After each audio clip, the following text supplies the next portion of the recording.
Generally the Conjuring সিরিজের ফিল্মগুলোয় একটা main haunting থাকে এবং তার সাথে দ্য ওয়ারেন্সদের একটা পার্সোনাল স্টোরি বা ব্যাক স্টোরি রিলেটেড থাকে। দ্য কনজারিং লাস্ট রাইটসে দ্য হন্টেড ফ্যামিলি হচ্ছে স্মার্ফ ফ্যামিলি, কিন্তু ওনাদের স্ক্রিন টাইম বা স্টোরি এই ফিল্মে একদমই নেগলিজেবল। বলা যায় the main horror story plays second fiddle to the Warren story. সিনেমাতে প্রচুর ব্যাক স্টোরি অ্যান্ড ফ্ল্যাশব্যাক দেখে মনে হচ্ছিল যে ওয়ারেন্সদের এবং তাদের আনুষঙ্গিক ক্যারেক্টার্সদের ইমোশনাল স্টোরি দেখাতে গিয়ে হরর স্টোরির হরর এলিমেন্টটাই ডিরেক্টর দিতে ভুলে গেছেন। এই ছবিটাকে যদি আপনি হরর ফিল্ম হিসেবে না দেখে ড্রামা ফিল্ম হিসেবে দেখেন তাহলে হয়তো আপনাদের এক্সপেকটেশন কম থাকবে এবং আপনার ডিসঅ্যাপয়েন্টেডও কম হবে। সিনেমাটা পুরোপুরি যে ফেলে দেওয়ার মতো এটা কিন্তু আমি বলছি না, কারণ স্টোরিটা বেশ ডেভেলপ। ইনফ্যাক্ট দ্য কনজারিং 3 এর থেকে এটা কিন্তু অনেকটা ইম্প্রুভমেন্ট।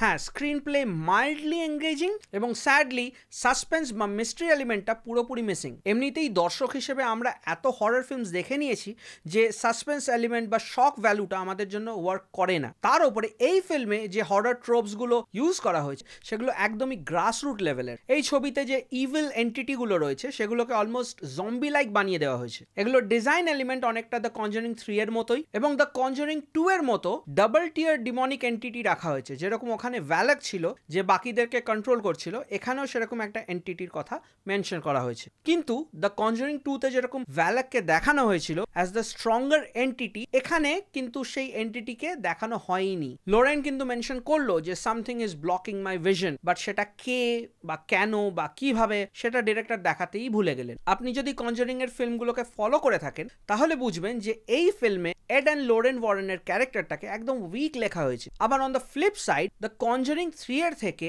দ্য কনজারিং 4 এ এড অ্যান্ড লোরেন ওয়ারেনকে অনেক বেশি ইয়াঙ্গার লেগেছে, যদিও ক্রোনোলজিক্যালি এটা কিন্তু পরের ফিল্ম। আপনার হয়তো হাসি পাবে, এই ছবিতে ন্যূনতম জাম্প স্কেয়ার অবধি নেই এবং খুব অ্যান্টি ক্লাইম্যাক্টিক ভাবে সিনেমার একদম প্রথমেই হরর এন্টিটিকে পুরোপুরি ফুল লেন্থে দেখিয়ে দেওয়া হয়েছে। ডাই হার্ড কনজারিং ফ্যান্স যারা, তারা হয়তো কানেক্ট করতে পারবেন যে এটা কিন্তু devil made me do it এর থেকে অনেকটা improvement, but still this story is all over the place. জুডির পার্সোনাল লাইফ, তার ফ্যামিলির সাথে তার ফিয়ান্সের ইনভলভমেন্ট, এড অ্যান্ড লোরেন ওয়ারেনের কেমিস্ট্রি, এইগুলোকে প্রচুর প্রাধান্য দেওয়া হয়ে গেছে। ইনফ্যাক্ট একটা প্লট হোল রয়েছে এই ফিল্মে। লুসি লকেট বলে একটা কবিতা ছিল যেটা লোরেন ওয়ারেন জুডিকে শিখিয়েছিল যখন সে ছোট ছিল এবং বলেছিল যখন তুমি ভয় পাবে তখন এই কবিতাটা তুমি বলো নিজের মনে মনে। কিন্তু ফানিলি এর আগে জুডিকে যতবার আমরা দেখেছি, সেটা অ্যানিমাল কামস হোম হোক বা দ্য কনজারিং 2 হোক বা কনজারিং 1 হোক, কখনই এই কবিতার মেনশনটা উঠে আসেনি। ছবির বেসিক অ্যাম্বিয়েন্স অ্যান্ড ভাইব দুটোই খুবই casual and light. All through out কোনো সাসপেন্স বা টেনশন কিন্তু ক্যারি করতে পারেনি। ছবির মেন প্রপ হচ্ছে একটা আয়না, যেটার অরিজিন বা রেলিভেন্স কোনোটাই কিন্তু পরিচালক ভালো করে ফুটিয়ে তুলতে পারেননি। আয়নাটা কোথা থেকে এলো, আয়নাটা কে পরিচালনা করছে, আয়নার ওপারে কে বা কি আছে, এরকম অনেক প্রশ্ন আছে যেগুলোর উত্তর এই সিনেমায় আপনি পাবেন না। ছবিতে একাধিক ভূত আছে এবং তাদের অরিজিন স্টোরি অল্প বিস্তর বলা হলেও তাদের এক্স্যাক্ট ক্যারেক্টার ক্লোজার বা এক্সরসিজম এই ফিল্মে দেখানো হয়নি এবং বলা বাহুল্য এই হরর এন্টিটিগুলো খুবই ওয়ান ডিমেনশনাল এবং ল্যাকিং পার্সোনালিটি। বলতেই হয় fear without motivation is a dud. On a positive note, Vera Farmiga and Patrick Wilson are the heart and soul of this film. ওদের ছাড়া এই ফিল্মে আর বিশেষ কিছু দেখার মতো নেই। ছবিতে অনেকগুলো প্লট হোলস আছে, যেরকম দাদু দিদা আয়নাটা কোথা থেকে পেল, আয়নাটা ভাঙার পর ফেরত কি করে এলো, জুডির ইনার ডিলেমা বা ইনার কনফ্লিক্টের কোনো প্রপার রিজন কিন্তু ছিল না, কারণ জুডির এজ কিন্তু এমন একটা নয় যেখানে সে কামিং অফ এজ স্টোরিতে ফিট করবে এবং জুডির ডিলেমা যদি সুপার ন্যাচারাল বা প্যারানর্মাল হয়েই থাকে, ওর বাবা মার সাথে শেয়ার করতে পারছে না কেন? ওনারা তো ওই ফিল্ডেই বিলং করেন। আর কি কি প্লট হোলস আপনাদের চোখে পড়েছে কমেন্ট সেকশনে নিশ্চয়ই জানাবেন। ছবির ব্যাক স্টোরি সেটআপটা কিন্তু অ্যাকচুয়ালি খুব ভালো, কিন্তু ওটাকে প্রেজেন্ট টাইমলাইনে ইন্ট্রোডিউস করার যে মোমেন্টগুলো সেগুলো একদমই ওয়ার্ক করেনি। মানে আমি এটাকে বলবো মিসিং সল্ডারিং জয়েন্টস। এক্সাম্পল, মিররের ইন্ট্রোডাকশন ওয়াজ গুড, বাট ওটাকে টাইমলাইনে ফেলার style and timing was completely off. হ্যাঁ, এটা বলতেই হয় যে এরা প্রত্যেকটা ফিল্মে একটা প্রমিস করে যে better than the last time, more scary than the last time, সেটা কিন্তু একটা টাইমের পর ওয়ার্ক করে না। আর কনজারিং এর ক্ষেত্রে সেটা একদমই ওয়ার্ক করেনি, কারণ 1 এর থেকে 2টা ইম্প্রুভমেন্ট ছিল in terms of fear factor. আমার 1টা পার্সোনালি বেটার লাগে, বাট 2টা ইম্প্রুভমেন্ট ছিল definitely in terms of fear factor, but তারপর থেকে ইটস গোয়িং ডাউন হিল। এবং কিন্তু এনারা প্রমোশনাল প্যাকেজে সবসময় বলেন scarier than the last time. So no, it's not scarier than the last time, it's the least scary of them all.